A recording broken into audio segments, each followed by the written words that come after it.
नमस्कार, मैं श्यामगिरी। आप देख रहे हैं टीवीटीएफडी न्यूज 24। टीवीटीएफडी न्यूज 24 में आप सभी दर्शकों का स्वागत है।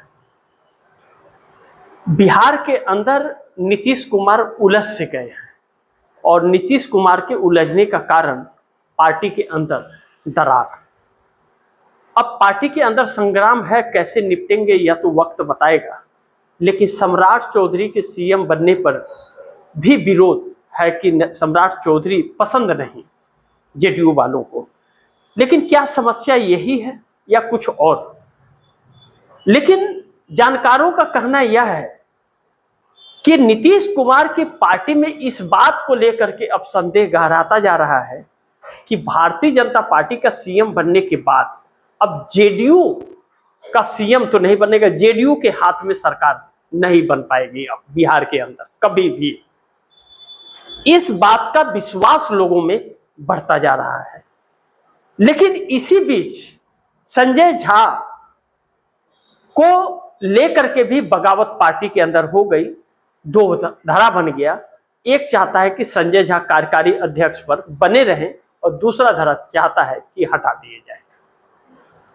ऐसे में एक मुद्दे यह, दूसरा सीएम कुर्सी को लेकर के कि जेडीयू को सीएम की कुर्सी नहीं छोड़नी चाहिए थी, छोड़ करके नीतीश कुमार ने बहुत बड़ी गलती की है। बिहार की जनता ने 25 से 30 नीतीश का कार्यकाल दिया था, भाजपा का नहीं, और सम्राट चौधरी को लेकर के बगावत चल रही है। ऐसे में एक बड़ी समस्या में नीतीश कुमार उलझते जा रहे हैं।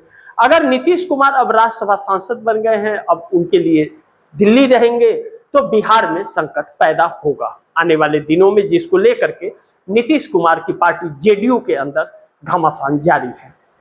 इस बीच क्या पार्टी दो फाड़ों में बट जाएगी यह तो अभी कहना मुश्किल होगा, लेकिन अगर ऐसे ही चलता रहा तो फिर आने वाले वक्त में जेडीयू टूट जाएगी और वह तोड़ने वाली भारतीय जनता पार्टी ही होगी।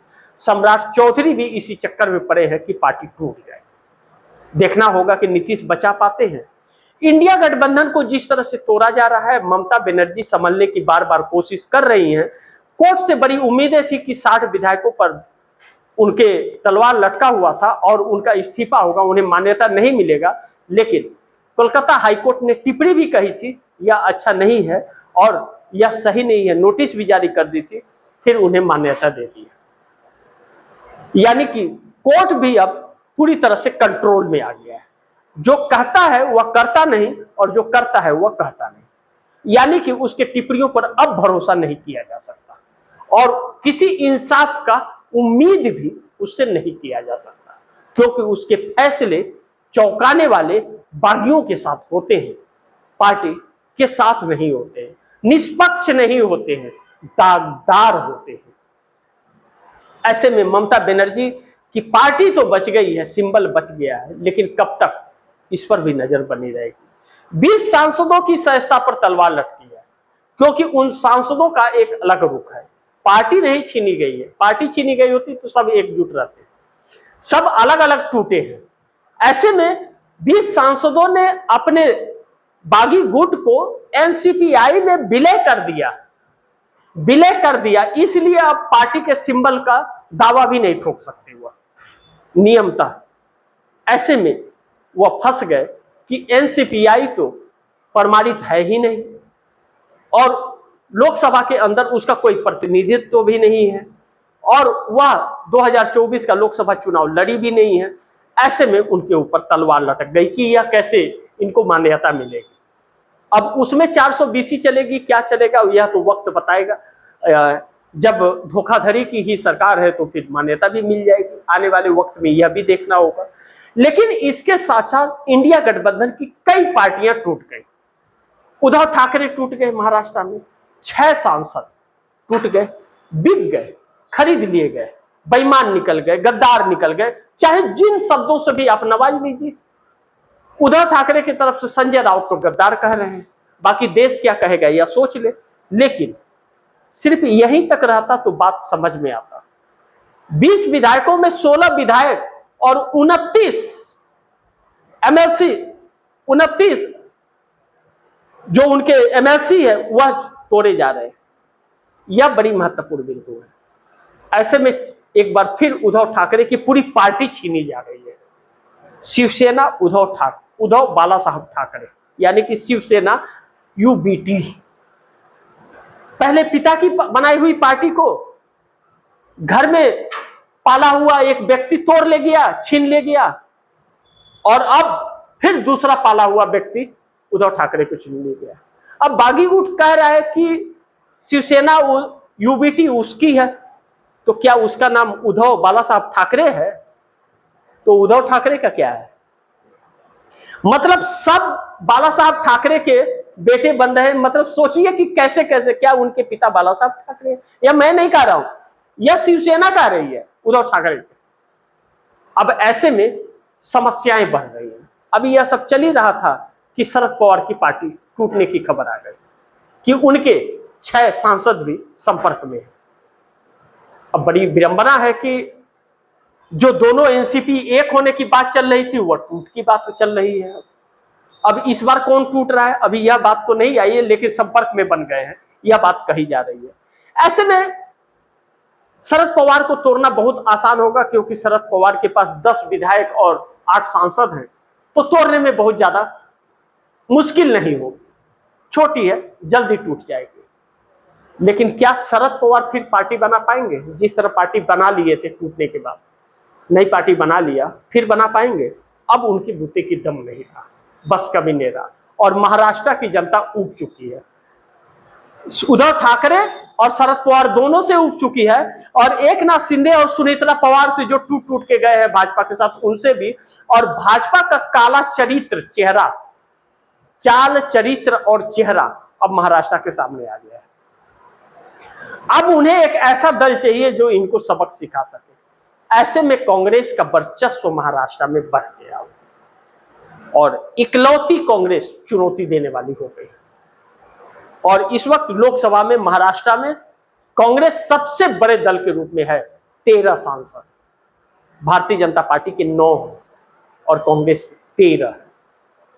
अब ऐसे में महाराष्ट्र के अंदर देखा जाए, चंद्रबाबू नायडू बड़ी संकट में फंस गए बेचारे मोदी के साथ रह करके। अब उनके खिलाफ साउथ में एक झुंड बन रहा है बगावती, डिलिमिटेशन पर। पहले वक्फ बोर्ड संशोधन बिल पर फंस गए थे, मुस्लिम समुदाय को कहे कि हम समर्थन नहीं करेंगे, और समर्थन कर दिया, वह उनके वोट बैंक खत्म हो गए। और अब डिलिमिटेशन पर हर वर्ग उनसे नाराज हो रहा है। विलेन बनते हुए चंद्रबाबू नायडू नजर आ रहे हैं डिलिमिटेशन बिल पर। अगर विलेन बन गए तो पार्टी का अस्तित्व संकट में आ जाएगा। अब देखना यह होगा कि चंद्रबाबू नायडू विलेन बनते हैं या हीरो बनते हैं। लेकिन लगता तो नहीं है कि अब हीरो बन पाएंगे, विलेन ही रह जाएंगे। यानी कि 2029 चुनाव चंद्रबाबू नायडू चुनाव नहीं जीतने वाले हैं, उनको समस्या खड़ी होगी। और डिलिमिटेशन अगर हो गया तो विरोध साउथ से जो होगा, डिलिमिटेशन लागू कर पाएगी सरकार, इसमें बहुत शक है, बहुत शक है, और उसकी कीमत चंद्रबाबू नायडू को चुकानी पड़ जाएगी। अब ऐसे में समाजवादी पार्टी अखिलेश यादव को भी तोड़ने की भरपूर कोशिश और माहौल बनाने की कोशिश की जा रही है। समाजवादी पार्टी अभी इतनी जल्दी टूट तो नहीं सकती है, लेकिन माहौल उसके खिलाफ बनाने की कोशिश की जा रही है कि माहौल सेट हुआ कि तर्द हथौड़ा मार दो, लोहा गर्म हो तो। ऐसे में उत्तर प्रदेश के डिप्टी सीएम केशव प्रसाद मौर्य का आधिकारिक बयान आया है कि कह रहे हैं कि उसमें तोड़ना क्या है, 26 सांसद हमारे संपर्क में है, लिस्ट हमारे पास है, कोई और नहीं। भारतीय जनता पार्टी का डिप्टी सीएम केशव प्रसाद मौर्य का यह बयान है कि तोड़ने की क्या जरूरत है, हुआ तो खुद आना चाहते हैं, 26 लोग हैं, यानी कि 2/3 से अधिक। अब ऐसे में वो कह रहे हैं कि तोड़ने की जरूरत नहीं है, चुनाव आ रहा है, चुनाव हार गए तो वैसे ही सब निकल के हमारे पास आ जाएंगे। यानी कि यह वाकई संपर्क में है या एक माहौल बनाने की कोशिश है। ओम प्रकाश राजभर, संजय निषाद, सबने यह बात कही। और एक तस्वीर वायरल हो रही है कि राम गोपाल यादव जो चाचा है उनके, अखिलेश यादव, वह एक पर्ची थमा रहे हैं अमित शाह को। कहा जा रहा है यह 26 लोगों की लिस्ट है, और विभीषण बने हुए हैं रामगोपाल, अपने परिवार को, अपने बच्चों को बचाने के लिए और खुद को बचाने के लिए हुआ भारतीय जनता पार्टी के साथ मिले हुए हैं, पहले भी मिले थे, आज भी मिले, यह आरोप उन पर हमेशा लगते रहे। और रामगोपाल यादव यह भी चाहते थे कि अखिलेश यादव और कांग्रेस का गठबंधन न हो 2024 लोकसभा चुनाव में, लेकिन अखिलेश ने इन वक्त पर खेल पलट दिया और गठबंधन कर दिया। अब इस बार क्या होगा यह देखना महत्वपूर्ण होगा। अब लोकसभा का नियंत्रण, लोकसभा को पूरा करता हुआ नरेंद्र मोदी नजर आ रहे हैं, सबको तोड़ ताड़ करके, लेकिन मकसद कामयाब नहीं हो रहा है। 362 सांसदों का डिलिमिटेशन के पास करने के लिए 362 सांसद चाहिए और यहीं पर मोदी मात खा जा रहे हैं, क्योंकि उसके लिए फिर कांग्रेस के 75 सांसदों को तोड़ना पड़ेगा। क्या क्षमता है मोदी में? संभव तो नहीं लगता, और नहीं है तो एनडीए बिखर जाएगा। इंडिया बिखरा है, कल एनडीए बिखरेगा, इसमें कोई शक नहीं, क्योंकि एनडीए के लोग अब विलेन बन गए हैं जनता की नजर में। तो इंतजार कीजिए, बहुत कुछ तस्वीरें साफ आएंगी। बाकी आप दर्शकों की क्या राय है, क्या सुझाव है, कमेंट बॉक्स में जरूर दीजिएगा। इस खबर को ज्यादा से ज्यादा शेयर कीजिए, अपने दोस्तों को भी कहिए आगे शेयर करें। और आपने अगर टीवी टीएफडी न्यूज़ 24 को सब्सक्राइब नहीं किया तो सब्सक्राइब कर लीजिए, अपने दोस्तों को भी कहिएगा सब्सक्राइब करें। मिलते हैं अगली खबर के साथ, तब तक के लिए नमस्कार।